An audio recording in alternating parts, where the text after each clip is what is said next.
Greetings, Cohort 2016, and welcome to this year's Gates Millennium Scholars Virtual Send-Off.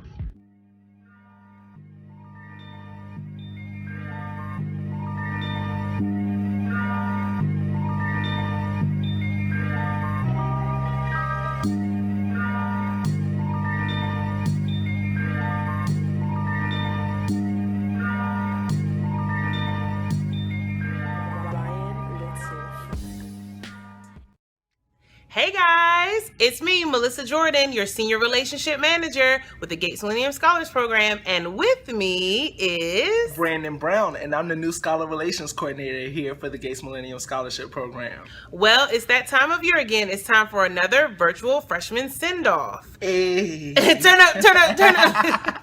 So, Brandon, you want to tell us a little bit about what they can expect in this year's virtual send-off? Absolutely, Melissa. I'm so glad that you asked. This year's virtual send-off will take place in 3 short but informative videos to help you all really get an understanding of GMSP services, resources, to understand some other pieces of the scholarship program, and to really set you all up for success on this thing we call college. It's our responsibility to make sure that we give you the tools that are needed for you to maneuver your campus in a successful way and to graduate. We want you to graduate. That's important.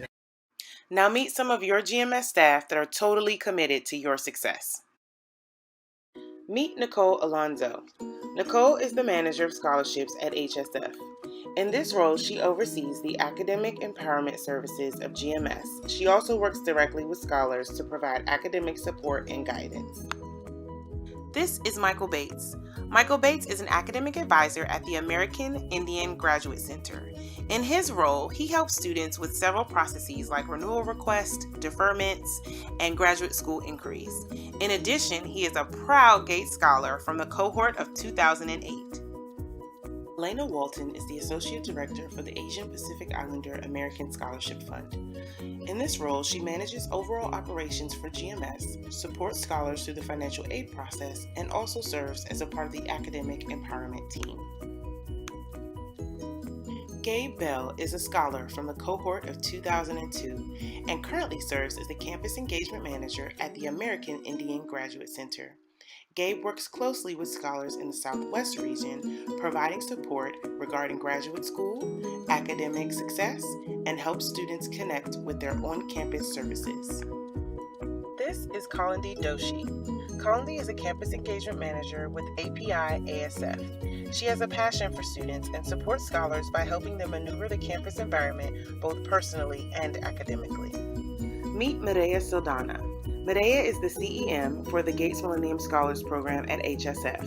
In her role, she aims to develop ways to serve Gates Millennium Scholars on campuses, ensuring that they are receiving the support they need as they work towards graduation and ultimately graduate school and/or their professional realm.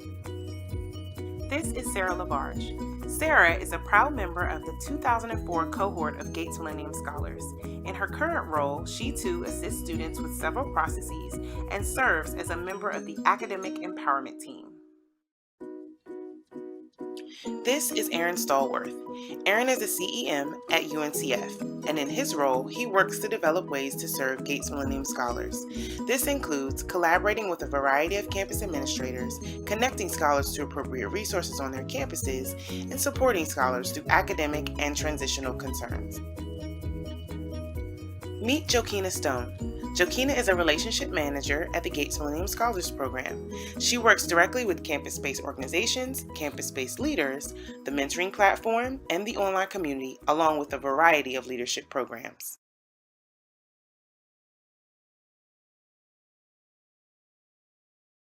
The number one priority of the GMS team is to ensure that you, the scholar, always feel supported.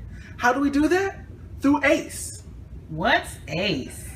Glad you asked. ACE stands for Academic Empowerment, and that's how we ensure that scholars are able to work through whatever academic issues they may be encountering and any personal issues that may be going on that's negatively impacting your classroom performance.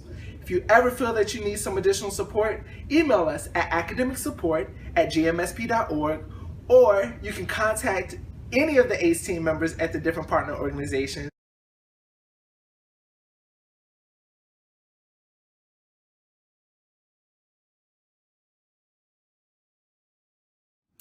All right, so here are a few tips when thinking about how you might interact with our GMS operations team. Tip number 1, read your GMS administrative guidelines. I cannot say this one enough. Please read your GMS administrative guidelines. A lot of times scholars will ask us questions, and the question could be found in their GMS administrative guidelines. So be sure to check your guidelines first before asking us any questions, but if you can't find it in the GMS administrative guidelines, we will absolutely answer it for you. Tip number 2, how do you get in contact with the GMS ops staff? GMS operations can be reached at 1-877-690-GMSP. Again, that's 1-877-690-GMSP. Tip number 3, once you get to campus, be sure to get to know your financial aid advisor. This person is going to be the one that's going to help you kind of maneuver your award and what your expenses are. Tip number 4, scholarship award payments are made electronically, so you don't have to worry about a check or any money being sent to your account. The scholarship award will be electronically transmitted from GMS to your respective institution. Number 5, full-time enrollment. It is imperative that you maintain full-time enrollment. If you have any issues with full-time enrollment, definitely let us know. But if for whatever reason you fall below full-time enrollment, that will be a violation. Don't freak out. It doesn't mean we're going to take your scholarship away, but you want to maintain full-time enrollment. The GMS award comes into effect after the number that's been quoted to you for your expected family contribution.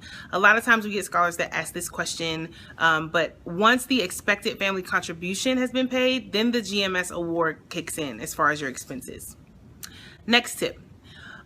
Unfortunately, the GMS award cannot be applied to computer-related expenses. We will consider other educational expenses, but your computer is not one of them. Next tip. GMS reviews your academic progress, and we do this by making sure that you are meeting satisfactory academic performance, also known as SAP.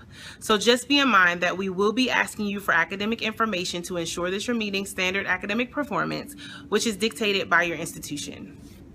At the end of your fall semester, we will ask you for a copy of your official transcript. This process is known as the freshman transcript review. During this time, we review every first-year student's transcript to ensure that you're not having any difficulties, or maybe you might need some support. And so that takes place at the beginning of December. You'll see information about that on our social media platforms, in our online community, and also via email. So be on the lookout for that. Next tip. One revised GMS award increase can be requested through March of the academic school year, but you'll need to speak to your financial aid counselor first. So just keep that in mind. Sometimes you might find that there are some additional educational expenses, and you just need to make sure that you request a revised increase, but you have to speak to your financial aid counselor on your campus. Transfer. So if students need to transfer, you can transfer, and if you're thinking about transferring mid-year, you'll need to contact the GMS administrative office to start that process. And last but certainly not least, study abroad. We get a lot of questions. Is my GMS award covering our study abroad? The answer is yes, it does cover study abroad. What it doesn't cover is an alternative spring break or something special that's not really considered study abroad. So any program that's an official university study abroad program, your GMS award will cover it. So if you have any other questions that were not completed in this kind of like tips and frequently asked questions section, then be sure to contact us and we'll give you all the answers to the questions that you have.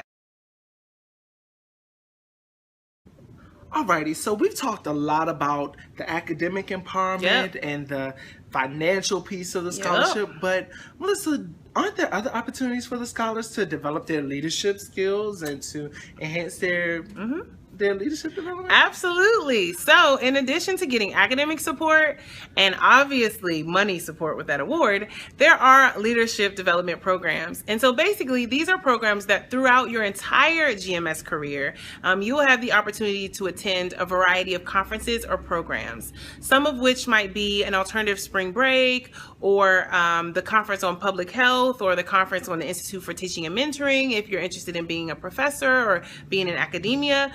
Or if you're even interested in library science, there's the conference for the American Library Association. So there are a lot of opportunities. Majority of these opportunities will be offered to you after your first year.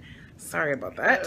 But as a first-year student, you are eligible to apply to attend the NCORE conference that takes place at the end of May. So we usually put out an announcement via email in the in the online community and on our social media platforms, letting you know that the applications have opened. So you'll need to apply as a GMS scholar. You will go to these conferences, but GMS will take care of all of the costs. Just for the people at home who may not know, what does NCORE stand for? Great question, Brandon. NCORE stands for the National Conference on Race and Ethnicity in Higher Education. And it's the only national conference that's offered that talks specifically about race and ethnicity and other issues of diversity. And if you do apply and you don't get to go, still you could apply the following year, or you could go to another conference once you're a rising sophomore. Oh my gosh, Brandon, I think we've reached the end of our first virtual send-off video. Oh gosh, I'm not ready to say goodbye. I hope that you guys are like super pumped. We know we gave you like a ton of information in like a really short time, but who wants to look at long videos? They're like 30 minutes. That's too long. Not even us. No, actually I don't watch long videos. So, anywho, so if you have questions, you know how to get in contact with us. We've given you our contact information. We'll list it again at the end. Be on the lookout. There are 2 more parts that will have wonderful information that you will need. So B, how you feeling? I'm feeling amazing. So we will see you all again tomorrow, same time, brand new video, different topic. Woo, woo, ooh, ow.